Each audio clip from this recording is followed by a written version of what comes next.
বন্দ্যোপাধ্যায় সম্প্রতি দেবাদিদেব মহাদেবের নাম উচ্চারণ করতে পারেনি, শিবলিঙ্গ উচ্চারণ করতে পারেনি। আসলে পাপীদের মুখে দেবাদিদেব মহাদেবের নাম আসে না, তাই তিনি বলছেন বড় একটা শিবলিঙ্গ বলতে পারছেন না। আমরা বলছি যে রামেন্দু নাকি দুর্নীতি করছে, বিজেপির কথা ছেড়ে দিন। এই যে 4 পাতার পেজ, এটা বিজেপি প্রকাশ করেনি, এটা করেছে তৃণমূলের প্রকাশ করা নথি। সেই নথিতে বলছে কাটমানি কাটমানি কাটমানি, রাস্তা থেকে কাটমানি, সরকারি প্রকল্প থেকে কাটমানি। রামেন্দু সিংহ রায়, আপনার দলের নেতারাই চান না আপনি আবার তারকেশ্বরে জিতুন, আপনি হেরে যান, তাই তারা চান। আমার কাছে খবর আছে তারা দুবেলা কালীঘাট যাচ্ছে। তৃণমূলের নেতারা বলছেন ম্যাডাম দাদা রামেন্দুকে আর টিকিট দেবেন না, আমরা জিততে পারবো না। মনে আছে? মনে করছে না তো আমি আরো একটা ছবি দেখাই। চঞ্চল ঘোষ, বছর 15। চেনেন এই ছেলেটাকে? রামেন্দু চেনেন? রামেন্দু বাবু, আপনাদের অপদার্থতা, প্রশাসনের অপদার্থতা, এই ছেলেটা ডুবে মারা গেছে। এই চঞ্চল ঘোষ আপনার জন্য মারা গিয়েছে। মনে আছে এই তারকেশ্বরের মাথায় কাকে বসানো হয়েছিল?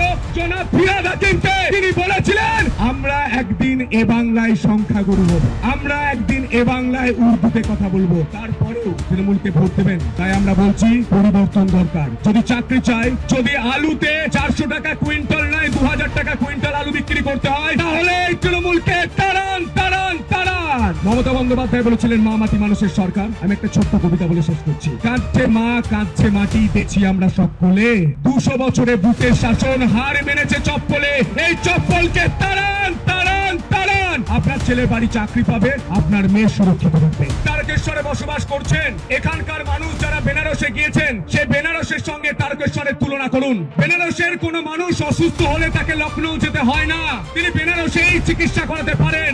কিন্তু আপনারা আজ তারকেশ্বরে থেকেও আপনাকে চিকিৎসা করাতে হয় কলকাতা, নয় আরামবাগ ছুটতে হয়। আরামবাগে ছুটেও রেফার রেফার রেফার। এই রেফার রোগকে সরাতে হবে, মমতা বন্দ্যোপাধ্যায়কে সরাতে হবে।